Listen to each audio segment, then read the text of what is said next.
I think we are live now, ma'am. Okay. So thank you so much, Akila ma'am, for like accepting the invitation for Let's Talk. Let me tell you about something about Let's Talk. Let's Talk is an initiative started by Awam. Here, every Sunday, generally, we talk with parents, grandparents, siblings, as well as some professional also, and we seek some advices for the parents. So, let me tell the viewers about you. So, Akila ma'am is the founder and director of Amaze Charitable Trust Coimbatore. She, along with her husband, Dr. Sriram, founded this trust in September 2012, aiming to set up the lifespan solution for person under the spectrum and to make the community a place where the person or our kids are accepted and valued who they are. So thank you, Akila ma'am, for accepting the invitation and joining us and sharing your journey in Let's Talk. So we Thank have you. certain, Thank you for having me here. It's my pleasure. I've watched a few sessions that you've conducted, so it's really informative. So thank, thank you so much. thank you so much, Akila ji. So Akila ji, when was your son diagnosed? And at that, I remember that at that time, hardly any people know about autism. Right. So there is no such knowledge about autism. So how did you intervene and from where did you start? We want to know everything, the details. Right. It's a long time ago. My son is 25 years old now. So this story starts in Singapore. He was born in Singapore, and I was working at that time. I was a software professional, and so his milestones were all normal till the age of around 2. And at 2, he had speech, but he was regressing in speech. That was the alarm bell ringing for me as a mother Hmm. that something is going wrong. So I went back to his pediatrician. My son is a bit, tall and chubby for his age. So the pediatrician in Singapore used to call him the champ because, Yeah. they used to map the growth milestones there very carefully. So the baby book, they used to mark it, and he was Market. always Yeah. above the 99 percentile. Okay. So he was in denial. Like he was like, no, Nishant, my son's name is Nishant, that he cannot, have any delays, and that it may be just some phase he's going through. Because we had just put him in a play school nearby and all that. So maybe, the transition sort of thing is what the pediatrician told us. So, but I, as a mother, had a very nagging feeling that something has changed, in Hmm. my child. I could sense that even physically, he was showing some sort of sensory issues which were not there before. Like he had no fear of climbing, he had no tactile issue with the sand. Singapore is a country with beaches. He used to roll in the sand, but suddenly he was like, touching the sand and feeling a little, not comfortable with the touch, things like that. So, Hmm. but then the pediatrician denied all that. So we, we had no choice. What I did was actually since I was so uncomfortable after 2 or 3 months, I quit my job and I started, observing him a little closer because I didn't want to leave him to his caretaker all the time. And at that point, my husband was posted for a little bit in Sydney. So over there, also I took him for some assessments where again, it was not a typical thing, what he had, so it was regressive. He had eye contact, he had social smile, he could, do many things. It was only the speech and the socializing and the sensory that was actually slipping out of his hands like sand, actually, very slowly. And we were not aware of that. So he was actually diagnosed only by the age of 3. When we were in India, I decided that I will come back to India to figure out what this is, at least for a short break, where my parents and my in-laws were in Bangalore. And that's where he was diagnosed. I was quite sure he'll get a diagnosis of autism or So where, ADHD. I had researched online, okay. being in So, software. So where So yeah, he was diagnosed at that time in India? in Bangalore, In Bangalore. it was with Dr. Mahadevaya, who's a pediatric neurologist. Okay.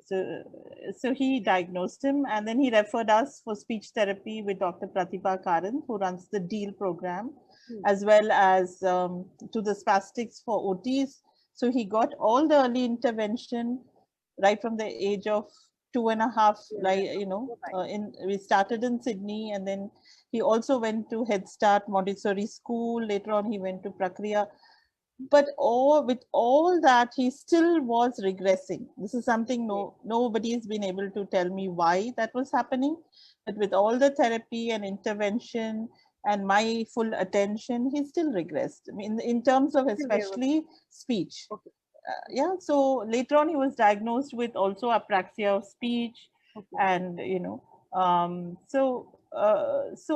as a parent, I didn't dwell too much on the diagnosis. I think that was some sort of, my focus was more on, okay, then what should we do? So I started training myself right then. As soon as he was diagnosed, I started a course with KPA MRC, and we started all these therapies. So till 6 years old, I kept hoping, we are working so hard, he's going to regain his speech, and he was doing very well otherwise in the therapies, meaning he was compliant, receptively, he could understand things. In the school, like it was a Montessori school, so he put together spellings. So one did not really worry about it too much, Okay. so So that's how it started. as you said, ma'am, that you now got some training. So what was the training at that time? At that time, luckily for me in Bangalore, KPA MRC, which is a parents organization, was running a 1-year diploma course. It still runs for Hmm. parents. And so it's a once a week contact with 150 hours of practicals we had to do. So it was like the RCI courses nowadays, but it was not RCI certified. It was a diploma in special education with a specialization in autism, and we had very good teachers, like we had the pediatric psychiatrist Dr. Shobha Srinath from Nimhans, or Dr. Pratibha Karan herself taking those classes for us. So I learned a lot. I was really lucky, even though it is those times you were talking about. Yeah. I think I was really lucky. They were the best therapists I could have got. They were the best teachers for myself and my son. He went to a lovely Montessori inclusive school where he was the first child with autism, and even his other school, his primary school, he was the first child with autism. Maybe I was lucky in those days, they were not so aware of autism, so they just took him and they tried out, with Hmm. him.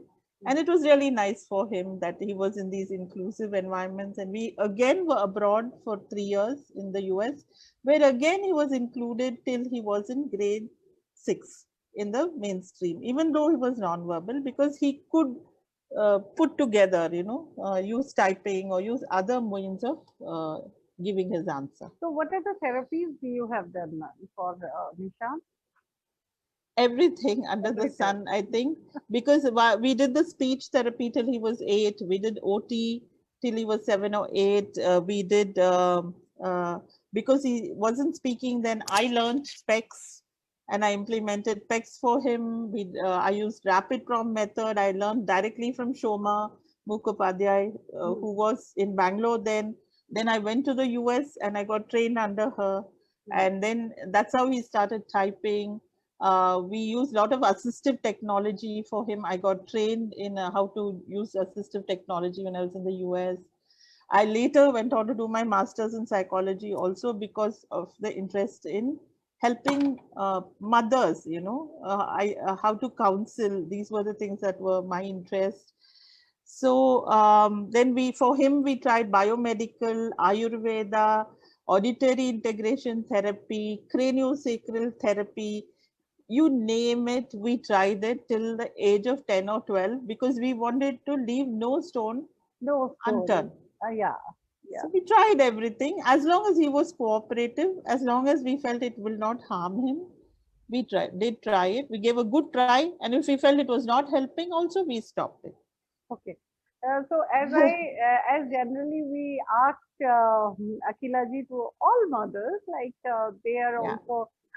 So, is there anything that why me came to your mind at that time?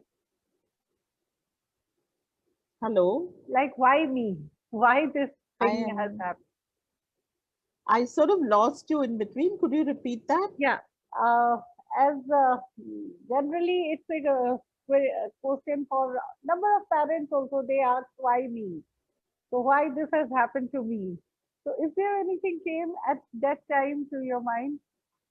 I think in my case, I don't think I've ever asked why me, because I have asked the question, why him? I felt bad for Why? my child, Yeah.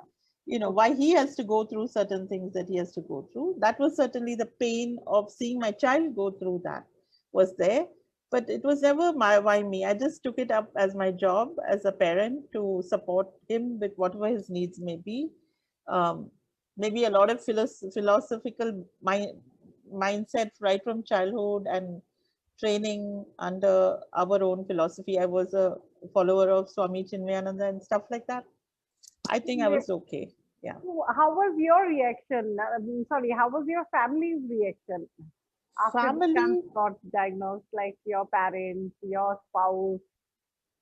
I think, we all love him incredibly, and that did not change, whether it was his grandparents or his father. But I did think that each one took their, some were in denial. Like my father was in denial. He was like, nothing's wrong with the Generally, child. appear is yeah. Yeah, and my mother's always a very quiet person. My mother and mother-in-law did not express much. Sometimes I used to feel they could, emotionally support me, and my husband a little more. My father-in-law was hands-on. He tried to help me the best he can. He would take Nishant for walks, and try to involve himself a lot. All of them were hands-on with Nishant. In fact, nobody held back. My husband did become a little quieter, and there was a big communication gap. We were friends before we got married, and Nishant was a later child. We had a lot of time, and we were good. Our relationship was very strong. But in this period, he became quite quiet, and later on, he felt he could have been depressed. We did go for counseling. Both of us Okay. went for counseling, mainly because we felt the communication gap has come in our relationship, especially after the birth of our younger one, who's 5 years younger to Nishant. So there was a huge stress then on the whole family, because there's this younger one, and then there's this child with autism to take care of. So yes, and then we went for counseling. It took some time, and we got back on track. So as you have done a lot, Akila ji, so I just want to just out of queries, this thing is, according to you, how important is for a child or for a person having autism to acquire functional skills, like to Yeah. become independent, to how important it is? I think this question was answered to me when Nishant was about 3 or 4 years old. I remember taking him for a checkup to NIMHANS, where Dr. Shobha Srinath saw me, and I kept asking her about the speech. I kept asking her about the language. I kept asking her about, will he become okay? Will he go to school? And she gave me this reply that, doesn't matter whether all those things can come even later. What I want you to focus on now is that he becomes independent with his eating, with his toileting, with his daily living skills. So that sort of, got into my head pretty early on. And also by nature, Nishant is very independent. He doesn't like people doing things for him. He likes For to him? have his own choice. He gets a bit frustrated if he has to be, somebody has to do it for him. So both those things together, I think by age 5 or 6, he was independent with eating, toileting, bathing. He would choose his own clothes. So that was something that So like nice. done for. And he always loved to help me out, in the kitchen. He's always with me. And so I encouraged him to help me in the kitchen. Even today during the lockdown, He's a big help. He does all the household chores with me, the laundry, the cutting vegetables. I don't have to even tell him. So I think it's in some ways our children are so simple, and they're a blessing. If he sees that the table is not wiped, he'll just wipe it. You don't have to tell him even. So How old is I think Nishant he's now? 25. He's 25. Okay. So I think that's something very important. I think that's something we have to give importance even more than the academics. I think functional skills and communication, not even speech, communication are very, very important. And then you can look at speech or academics or any other interests, because that is what will carry them through life. Tomorrow, when we are not there, it makes it easier for somebody else to look after them. Yeah, that's true. That's If completely. they are independent. So as ma'am, you have started Amaze Charitable Trust. So just please elaborate what type of intervention or vocational courses are available at Amaze, and how you have started Amaze. If you can just give a glimpse of that. Yeah, so as I was sharing with you, till grade 6, Nishant went to mainstream, and my thoughts were like any other mom, he should go to school, he should, I hadn't thought about the rest of his life. But suddenly, when he was not able to stay in the mainstream, I had to think of alternative plans, like, what is he going to do there? So he did go briefly to a special school in Coimbatore. We decided to move back from the US and also move out of Bangalore and move to Coimbatore because it is near the hills. And Nishan loves the hills and nature and trekking. And this place is a quieter place. Bangalore was getting very crowded in terms of the traffic and all that. So we moved here specifically to get some time and space to find solutions for him lifelong. At that time, how old was Nishant? He was 13. 13. Okay. Yeah. So that's when we felt the need to find answers. But then I took 2 or 3 years. He did go, as I said, go to a special school here. And it was when he was 16 that we registered Amaze Trust. Because I didn't find any solutions, ready-made solutions for him. So I felt I needed to set up something where I can explore many possibilities for him and children like him who are moderate to severe disability. Because most of the institutions were providing something, the skills that could be, mainstream education or mainstream employment, but he's not under that category at that time. So, but I still felt he belonged in the community. So I didn't know how I was going to solve that, but I needed a playground to do that. So the Amaze was my playground, where I did a lot of exploration.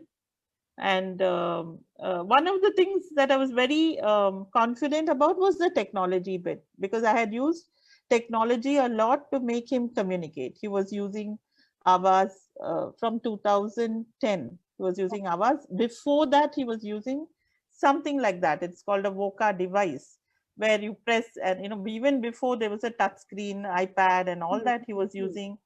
Even before that, we were using a touch screen laptop. So I had worked on using technology for him because he could understand things. He could spell and read, but he could not speak or write. So I had to find solutions. And coming from a technological background, I was very confident with using technological tools. So that is something we set up. That is our Daksh program, where we help children to use technology as a bridge. So it's not like a school, it's an add-on program. It's like a remedial add-on program for school-age children, 5 to 15 years, where we help them to use technology as a bridge to access whatever curriculum. It could be a functional curriculum. Many of my students also are in mainstream schools. It could be to achieve communication and literacy goals or functional goals. So any of that we can achieve through the technology-based curriculum. So it's like 45-minute session every day. They come in. It used to be like that. We also have an online mode where we work with the parent or the teacher, and we meet them once a week or twice a week, depending on what they need. And we give the home program for the similar kind of technology-based intervention goals for communication and literacy. So that is one part of Amaze. The other part was initially an exploration, as I said, with adults with autism, meaning they are 16 years and above. Okay. So initially we put them through a rotation of various activities, whole day. It's 9 to 5 programs. So they would do cooking, baking, computer, housekeeping, gardening, farming, cycling, swimming, you name it, on a rotation. We really kept them busy and we explored many things. And then for that batch, we found out this fellow is interested more in cooking and baking, or that chap is doing very well in music. One of my first batch students is now completing his, the piano certifications from the London School of Music. So Wow. but he was completely non-verbal at that time. He came to me and had a lot of behavioral issues, but music was his world. So we explored all these things: music, movement, art. So when we saw that the child has interest, we expanded the activity for the child and made it little more complex, little more time they spent. What they didn't like, we reduced it. So then we had a 2-year skill training program. The bridge was about 6 months to 1 year, where we explored. Once we know this is what the child's profile is, this is how he learns, this is what he likes, these are his interests and abilities, then we go deep into that skill, whether it's a computer skill or art or music. And we collaborate a lot with outside agencies. So the music was taught by a music school in Coimbatore. Swimming is taught at the Life Spring swimming pool. So we collaborated for whatever. We have a very small infrastructure, but we got the best cycling trainer, and some of my students do 150 kilometer cycling with the mainstream group. They go with the cycling, Coimbatore cycling group. So we try to push them to the level they can. So that is what it is. Once they get to the level where the skill is acquired, then we try to put them in an internship mode where they have to do that work for half a day. So we run a canteen at Amaze. So if they're interested in cooking and baking, they will be working in the canteen for half a day. Or they're more interested in computer, then they'll be doing that sort of work for half a day. Or they'll be doing art, or they'll be doing, we do some laminated teaching aids. Whatever they are able to do, then they go into at least half a day work mode. And half a day is pursuing their leisure skills, hobbies like cycling, art, music, all that. So we were trying to create a roadmap for life, I call it. It's not something of just the vocational training, but trying to see what will this child do the whole day once he's 20 years old or 25 years old. Generally, even child in their teenager, they are finding a lot of boredom or something like that. So that's true, to make the child engaged from 9 to 5. So what are the other programs, ma'am, like Ameya and Achint? Ameya is the program I just now described to you, which is the Amaze program for mentoring and empowerment of young adults. It is the young adult training program. And then Achint is the sports, arts, music, movement, the leisure program. Achint means carefree. Basically, it's that program. So a person can come and take a whole day program, or they can just take the technology program, or they can just take the sports program. So it is plug and play. We are not saying the person is to be with us the whole day. So they can take whatever programs they need. So is there anything like any assistive living program or anything like that? See, again, as I believe in collaboration and not trying to create all the solutions myself under one roof. So we have collaborated with this senior living community. They are called Kovai Care, and they have been in the senior living space for more than 20 years. And they have in their new community, so they keep building communities, right? It is like a gated community where you buy your house or flat and you live there when you're older. In these communities, they have made it inclusive for families like ours, so that in our old age, we can also live there. It is all over the, meaning there are communities or in Bangalore, in Coimbatore, in Mysore, in Chennai, but the inclusive ones are only the new ones. So the new ones where people have already moved in is in Mysore and Coimbatore right now.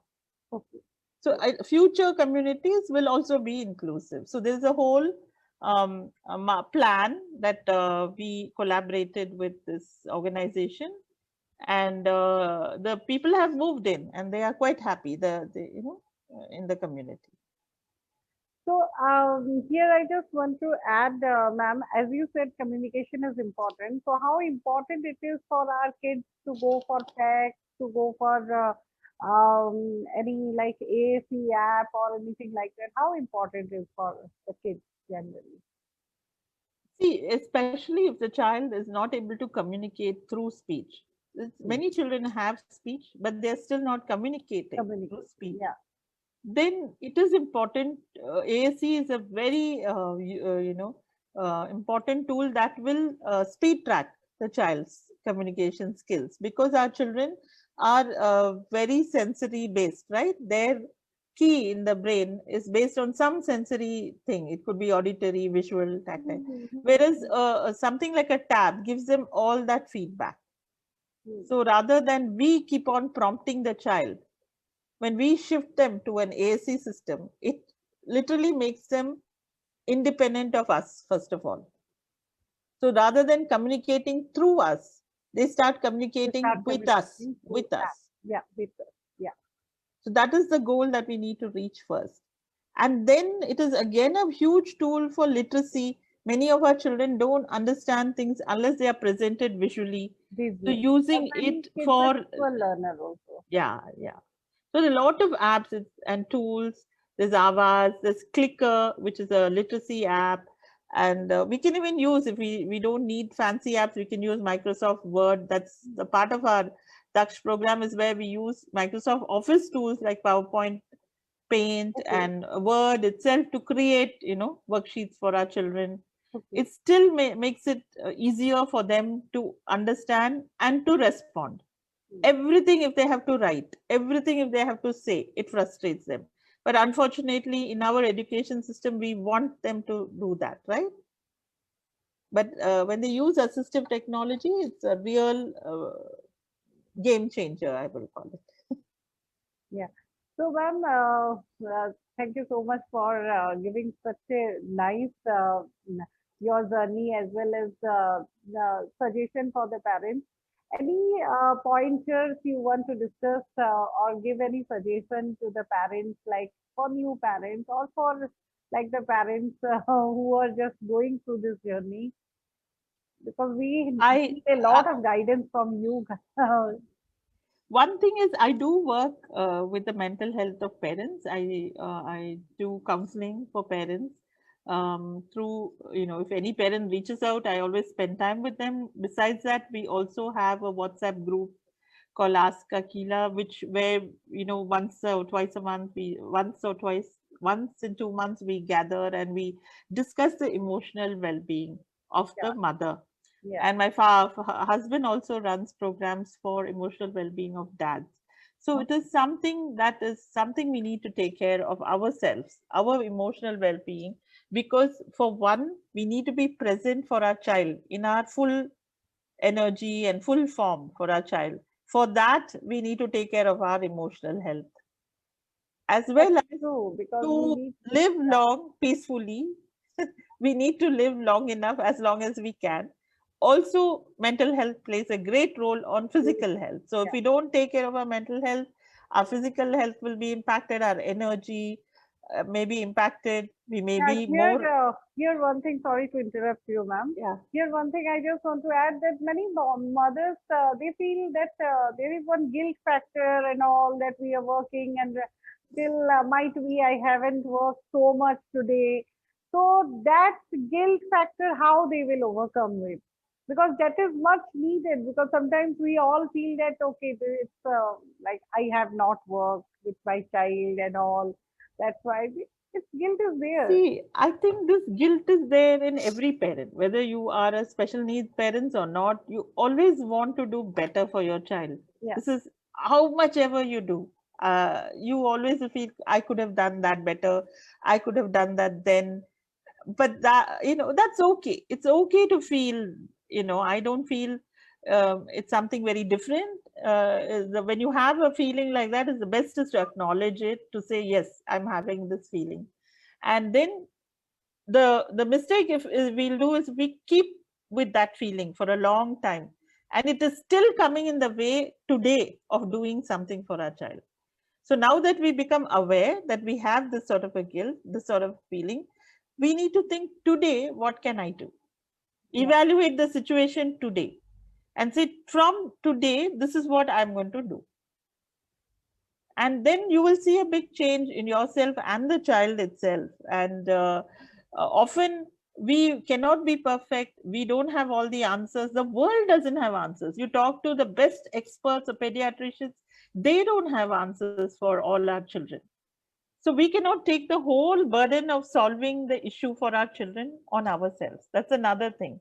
We are carrying something for the world. So take it as that. And, then the journey will be lighter. And if for me, I just have to look at my son, for energy, Hmm. his own simple ways, his smile, his loving, unconditional love. It gives me a lot of energy to go through the day. So if at all I'm feeling down, if at all I'm feeling guilty, I just go and be with him without any expectation. Then he leads the way. I always say follow the magic mantra. There's no magic pill, but the magic mantra is to follow the lead of the child. Like when I found that academics is difficult for him, I said, "Take it. What is it that he likes? He likes cooking. He likes nature. He likes trekking. He likes computers. Let us explore all these things." So we need to be flexible in that sense. We become very guilty when we compare also Hmm. with the mainstream, with the other child, Hmm. with somebody else who has achieved success. Then we say, oh, maybe I didn't work hard enough. So it's not all that. So it's not that. Yeah. And thank you so much, ma'am. Any other advices like therapies or anything like that you want to share with the parents?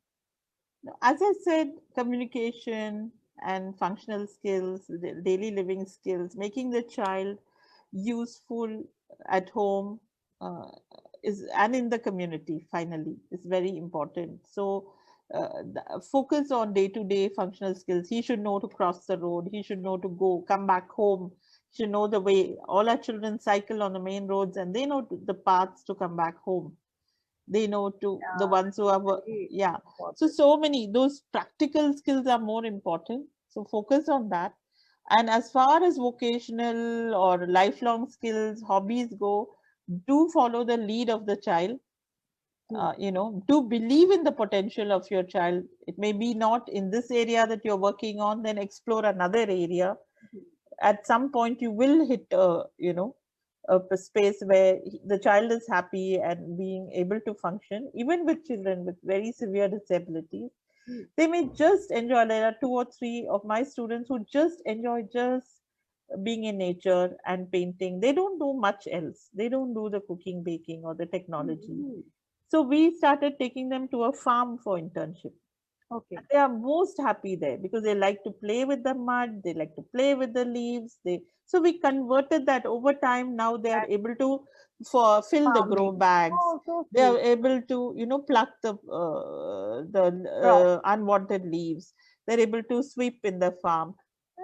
So there is dignity in those work Hmm. also, and Oh, they are yeah. happy in the They are outdoors. Only if we have to confine them to the classroom, they were getting irritated and appreciated. agitated. Overall, we want a happy child. So So that's what follow the lead of the child. If he's tearing leaves, then take him to a place where he has a lot of leaves to tear. serious. That is what I will say.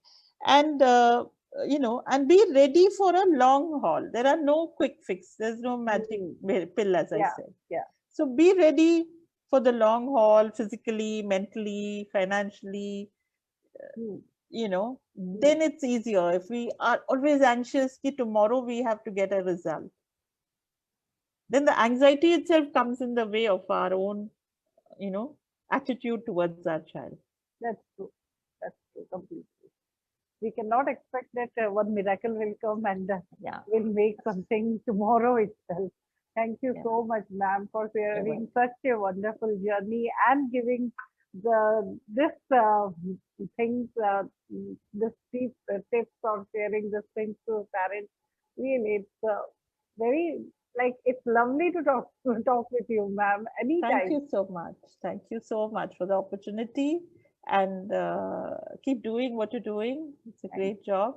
thank And let every Just parent know you over guys there were that, our inspiration. Like from the very first when we came to know, we become autism's mom. yeah, And yeah, you, Mary ma'am, you guys are our inspiration. That okay, we need to do like this.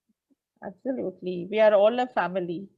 Lots of time when moms come to me and say, we are not getting along with our family or in-laws, or then I tell them that this is a new family that you have This to is a find. new family. Yeah, Yeah.